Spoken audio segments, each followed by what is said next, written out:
Hey, what's up, my salesperson? I'm Juan Pablo. Guess what? I bet you I know the reason why you're sucking at sales. Cause you ain't suck at sales. Why would you be watching the video? But shout out to you for taking action. But hey, don't just be a viewer, be a doer. The reason why you suck at sales, number one reason, you don't practice amnesia. Amnesia? What the hell are you talking about? Temporary amnesia. I was watching NFL, right? One of my favorite commentators, he was, a couple years ago. His name is Jaworski, right? They call him Jaws for short. And he talked about a particular quarterback. I think it was Peyton Manning, right? And he said, well, the reason why I love Peyton Manning so much is because he practices amnesia. And the reporter was like, well, what do you mean practice amnesia? Great quarterbacks, A players, if you're an A player, say what's up. A players, when they're on the field and they throw a bomb, interception, run it back, pick six. Great quarterbacks practice amnesia intentionally. To the point, when they get back on the field, they forget the last play and don't have any fear, any reservations, nothing's holding them back from throwing that ball deep once again. But B players, they'll be hesitant going back on that field. You know what? Let me go safe and secure route. You know what? Let me do a handoff. You know what? I don't want to go deep no more. I don't want to take any risk because the last risk that I've taken hindered me from succeeding, and it came to bite me back in the butt. So if you're a salesperson, one of the reasons why you don't exceed your expectations, the reason why you're not the top dog, an A player, the reason why you suck, is simply because you don't practice amnesia. You might have been on the phone with a client and the client chewed you out.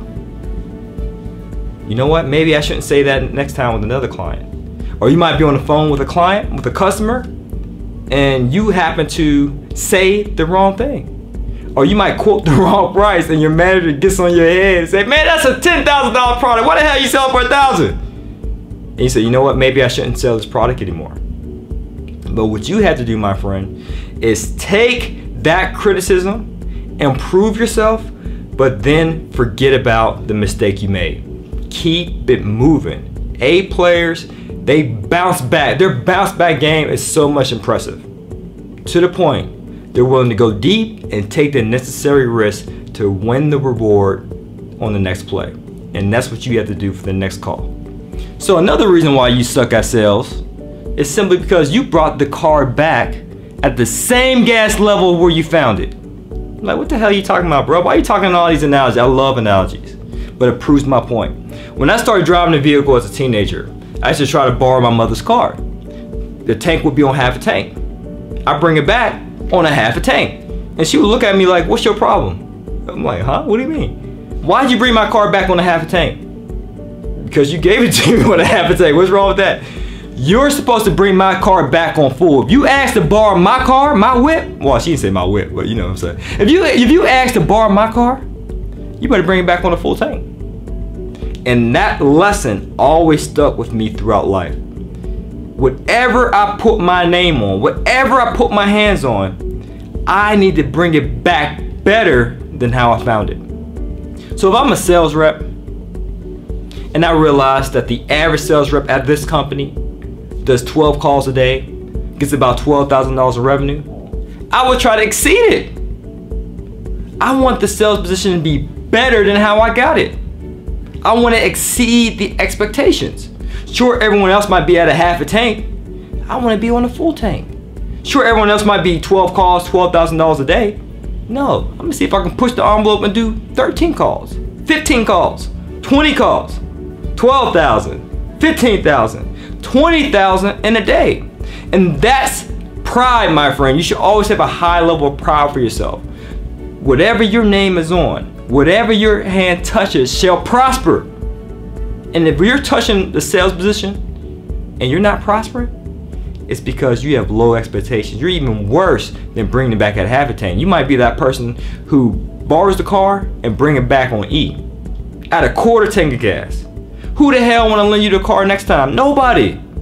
But if you borrow my car, because I ripped my car out on Toro, by the way, and you bring it back below a half a tank than when you found it, of course I'm gonna give you a poor review. Of course I don't want you again as a client.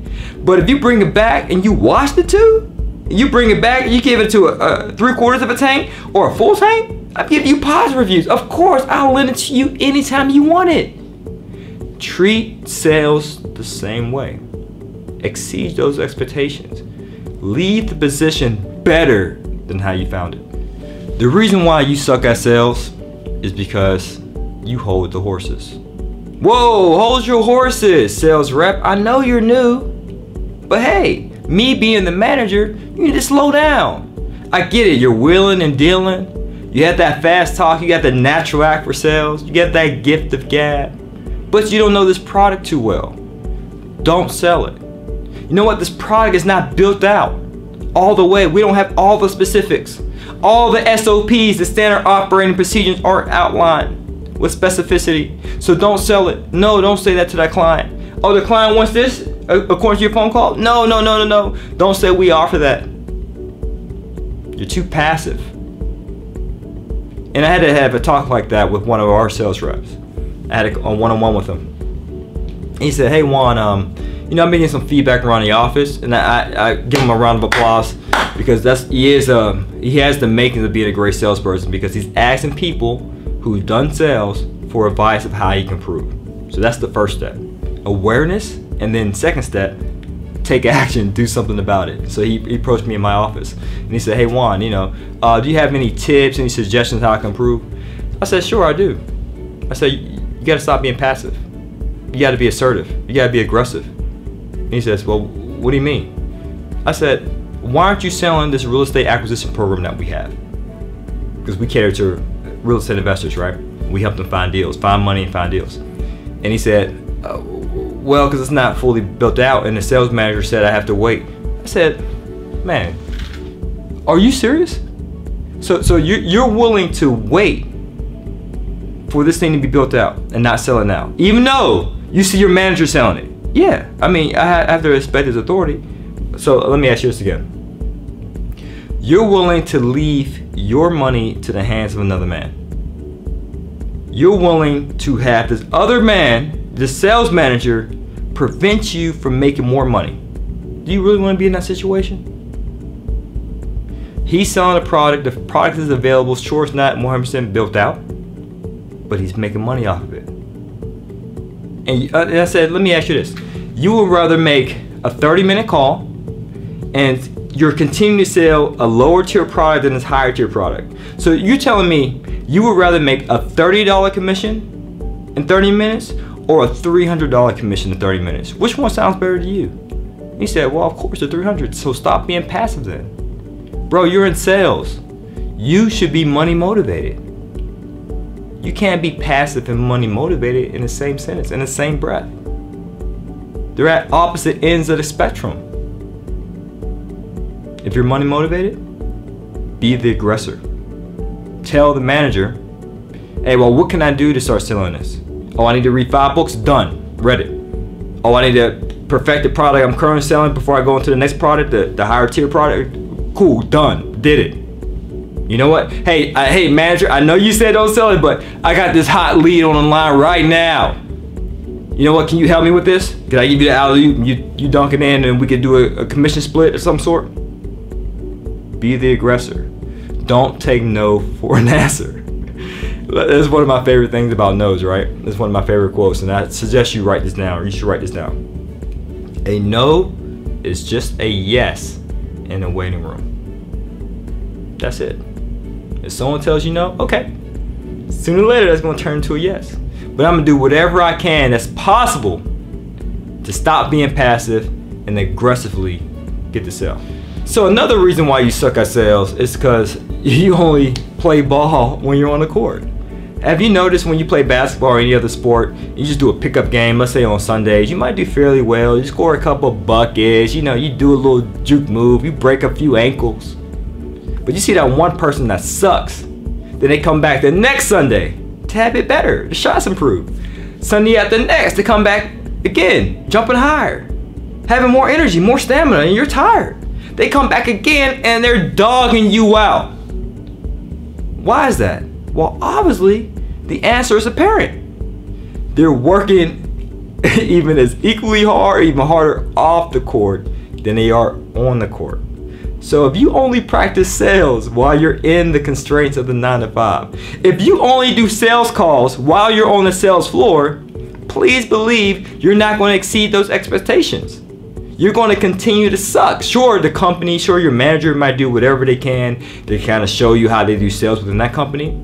But if you want to be great, if you want to be the best, you got to practice harder off the court than you do on the court. So what do you mean, Juan Pablo, practice hard off the court than on the court? Are you reading books about sales? Outside of the books your manager told you to read, or whatever the criteria is at that job, are you an avid reader? Are you going out to lunch, intentionally inviting mentors to lunch and asking them how they sell? Or sharing some of your results, or also sharing some of your scenarios you have with clients and see how they would have finessed that call with the client? Are you taking any seminars, any courses? If all the answer to that is no, and I mean on a consistent basis, right? You have to practice like an athlete pretty much every day on their craft off the court so that you perform better on the court. If you're not doing that, then yes, you will continue to suck at sales. But no, Juan Pablo, I gotta have my me time. I'm a multifaceted, multi-dimensional individual. I have to move forward with family and friends and charity and so forth.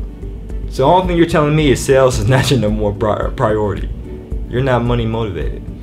Another reason why you suck at sales is because you don't embrace your uniqueness. There is value in all rarity. Whatever makes you unique makes you valuable. So embrace it. Love it. That is what makes you special. And when you can pretty much articulate what makes you special and unique, as well as your business, your product and service unique, in contrast to your competitors, then that will cause your customers, your clients to buy from you. You should not ever talk about your similarities to another salesperson, or the similarities between you and another company. Oh, we're just like this company, or our product is just like this. No, accent your differences. That's what people are reaching out to you to begin with. Sure, there might be a dry cleaner right here and another dry cleaner across the street, but you know what? I'm gonna go to this dry cleaning because they're organic. Or I'm gonna go to this dry cleaning because I know they do it in 2 days where the other one does it in 3 days. Whatever your uniqueness is, make sure you shout it from the rooftops. Let your clients, your customers on the other end of that phone call know that you're the person who's unique and you're gonna do the best job possible to service them, to sell them. Here's the last reason why you suck at sales. You think small. As I stated earlier, you may be satisfied for spending 30 minutes of your time selling a product that only generates a $30 commission, where you could be using that same 30 minutes of selling a product to a particular customer and get 300 bucks. You think small. If you think small, you'll receive small. If you want to change what you're receiving, you gotta think bigger. You gotta think large. You gotta think to the point, you know what? I wanna make $10,000 a month. You know what? I wanna make $100,000 a month. You know what? I wanna make $100,000 a day. And if you're constantly thinking big, not just thinking big, meaning, oh, I'm just thinking I make $100,000. No, think to the point, how can I do this? Well, maybe if I do this. Or what about if I do that? And let me also try this out. Let me try this. Let me try that. Then I'll come to a point. Whatever the man of mind can believe and conceive, he or she can achieve. So if you're constantly thinking about that number, and you're doing it, eventually you'll receive it. Alright guys, I'm Juan Pablo. Hopefully this gave you some great tips, some great information. If you're interested on how to build a sales team if you're a business owner, or how you, being a salesperson, can catapult your results, click the link below to book a consultation, because we'll love to help you become that sales monster that you were born to be. Alright? Earn passively, live passionately. Peace.